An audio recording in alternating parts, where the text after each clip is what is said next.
Hi, I am going to start today by showing a Microsoft Designer. I'm very excited about this. I only tried it out about 20 minutes ago. To get access to this, you need to sign up for Microsoft Designer. I was put on a wait list, and about 24 hours later, I got access. Now, what it does, for those of you who haven't seen it before, it allows you to just type in some text to describe what you're looking for. In this case, I typed in the description box here a thumbnail for Irvine Training online course creation with a woman training in a classroom.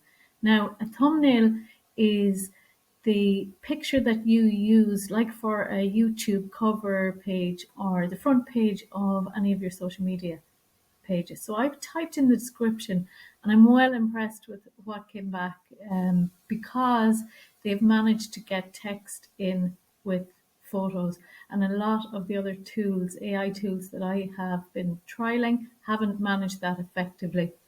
So I'm impressed with this. I'm going to choose one of the designs just to demo what to do.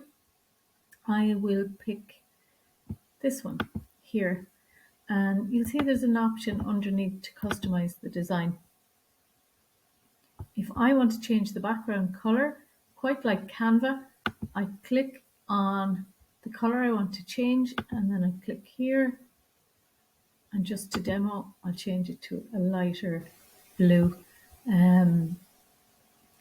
If I want to change the text, I just click on the text and it will give me different font options, as you can see up here, and the option to change the size, the formatting, and the position of the text. Then if I want to share the design, I can copy the invite link and send it to somebody, or I can just download the design. In the next video, I'll go through some more features about editing your design, but for now, just a quick overview.